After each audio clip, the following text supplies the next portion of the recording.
வணக்கம். சிறுகதைகளை பார்த்து வருகிறோம். இன்று நாம் பார்க்கவிருக்கின்ற சிறுகதை துஷ்ட பையன். நான் ஒரு கிராமத்தில் 5வது படிக்கின்ற பையன்.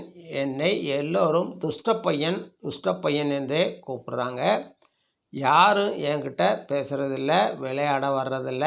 நான் சொல்கிறத கொஞ்சம் கேளுங்க, அப்புறம் நீங்களே சொல்லுங்கள், நான் சுட்டி பையனா துஷ்ட பையனான்னு. விளையாடிட்டு இருக்கும்போதே என்னுடைய தோழர்கள் தோற்க போகிறோம் என்று தெரிஞ்ச உடனேயே விளையாட்டை விட்டு விலகி ஓடிப்போனால் எப்படிங்க பார்த்துட்ருக்க முடியும்? அதனால் அவங்க கூட மல்லு கட்டுவேன். அதே மாதிரி எங்கேயாவது வெளியில் போகணும்னு யாராவது ஒரு பையன் கேட்டான்னா உடனே அவங்க கூட நான் துணைக்கு போவேங்க. ஆனால் நான் கூப்பிட்டா ஒரு பயலும் என் கூட வர்றதில்ல.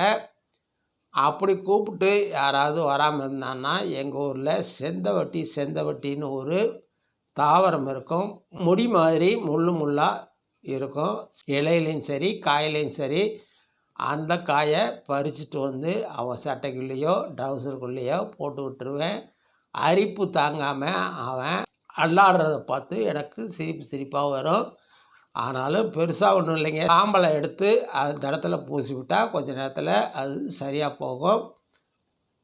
இதெல்லாம் ஒரு பிரச்சனையாங்க. ஆனால் 2 சம்பவத்துக்கு அப்புறம் தான் என்னைய துஷ்ட பையனே கூப்பிட ஆரம்பித்தாங்க. அது என்னென்னு பார்க்கலாமா?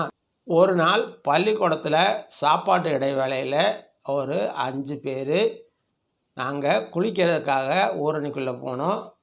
அங்கே முழங்கால் அளவு தான் தண்ணி இருந்தது.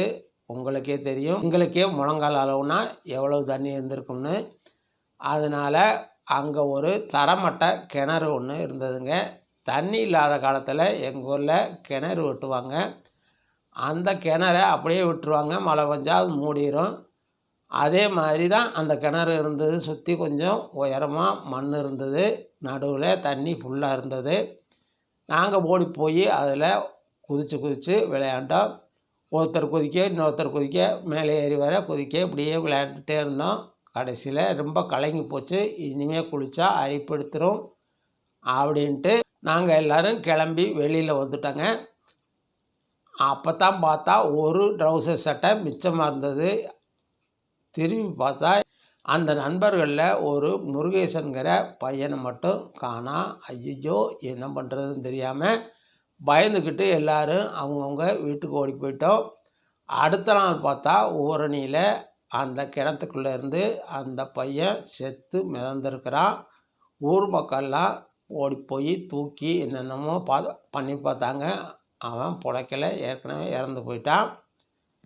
இதுக்கு நான் எப்படிங்க பொறுப்பாக முடியும்? எல்லோரும் சேர்ந்து தான் குளித்தோம். அதே மாதிரி எங்கள் ஊர் கண்மாயில் ஒரு நாள் நல்ல காற்றும் மழையும் அடித்ததுனால ஒரு புளிய மரம், பெரிய மரம் தூரோடு சாஞ்சிருச்சு. அந்த மரம் கீழே கிடந்தப்போ நாங்கள் வேடிக்கை பார்க்குறதுக்கு ஸ்கூல் பசங்களெல்லாம் ஓடி போய் பார்த்தோம். பார்த்துட்டு இருந்தப்போவே நான் என்ன பண்ணேன்னா, அந்த மரத்தண்டுலேருந்து வரிசையாக நடந்து போய் ஒரு மேலே உள்ள கிளையை கையில் பிடிச்சிட்டு கீழே உள்ள கிளையை காலில் பிடிச்சி அமுக்கி ஆட ஆரம்பித்தேன். அது ஸ்ப்ரிங் மாதிரி மேலேயும் கீழேயும் தூக்கிட்டு போயிட்டு வந்தது. இது எனக்கு ரொம்ப சந்தோஷத்தை கொடுத்ததுங்க. இதை பார்த்த பசங்க எல்லாருமே ஆளுக்கு ஒரு கிளையை பிடிச்சிட்டு ஆட ஆரம்பிச்சிட்டாங்க. பிரச்சனை என்னன்னு கேட்டிங்கன்னா, நல்ல சந்தோஷமாக எல்லோரும் சத்தம் போட்டு ஆடிட்டு இருந்தப்போ திடீர்னு ஐயோ அம்மா அப்பான்னு ஒரு சத்தம் கேட்டது. என்னன்னு குனிஞ்சு பார்த்தா ஒரு பையன், முத்துன்னு பேர், அவன் ஸ்லிப்பாகி விழுந்திருக்கிறான். விழுந்தவன் வி மாதிரி ஒரு கிளைக்குள்ளே ஒரு கால் மட்டும் மாட்டிக்க, இன்னொரு உடம்பும் காலும் வெளியில் தொங்கிட்டு இருந்தது. அவனோட வெயிட்டை கால் தாங்கலை. அது மட்டும் இல்லை, கிளைகள் எல்லாம் ஆடிக்கிட்டே இருந்ததுனால சடக்குன்னு அவன் கால் எலும்பு முறிஞ்சு போச்சு. அதனால் அவன் சத்தம் போட்டுக்கிறான். இதை பார்த்த உடனே எல்லா பசங்களும் அலறி அடிச்சுட்டு ஓடி போயிட்டாங்க பயந்துக்கிட்டு. நான் மட்டும் போய் அவனுக்கு உதவி பண்ணேன். அதுக்குள்ளே ஊர் பெரியவங்கெல்லாம் வந்துட்டாங்க. வந்து அவனை தூக்கிட்டு போய் எங்கேயோ போய் ஆஸ்பத்திரியில் மட்டையை வச்சு கட்டு போட்டு தினம் தைலத்தை தடவிக்கிட்டு 3 மாதம் வரை அவன் ஸ்கூலுக்கு வரல. ஸ்கூலுக்கு வந்ததுக்கப்புறம் என்கிட்ட தான் அவன் நேராக வந்தான். நீ தான்டா எனக்கு ஹெல்ப் பண்ண, மற்றவங்க எல்லாம் ஓடி போயிட்டாங்க அப்படின்னு சொல்லி சந்தோஷப்பட்டான். ஆனால் ஊரில் என்னென்னா, நான் தான் முதல்ல மரத்தில் ஏறி ஆடினேன், அதனால தான் மற்ற பசங்களும் ஏறி ஆடினானுங்க. அதனால தான் கீழே விழுந்து அந்த பையன் காலை ஒடிச்சிட்டான். அதுக்கும் நான் தான் காரணம். ஊரணியில் அந்த செத்து போன பையனுக்கும் நான் தான் காரணம்ன்ட்டு எல்லாரும் துஷ்ட பையன்னு பேச ஆரம்பிச்சிட்டாங்க.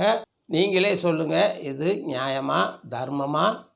என் கூட இப்போது யாரும் விளையாட வர்றதில்ல, யாரும் பேசுகிறதில்ல. நான் வீட்டுக்குள்ளே தனியாக கிடக்கேன். எங்கள் வாசலுக்கு முன்னாடி வந்து ஏதாவது விளையாடுவேன், அப்புறம் வீட்டுக்கு போயிடுவேன், ஸ்கூலுக்கு போயிடுவேன். இப்படி தாங்க இருக்கிறேன். நீங்களே சொல்லுங்கள், யார் துஷ்ட பையன், யார் சுட்டி பையன்னு? நன்றி, வணக்கம். இது போன்ற ஒரு கதையுடன் மீண்டும் உங்களை சந்திக்கிறேன்.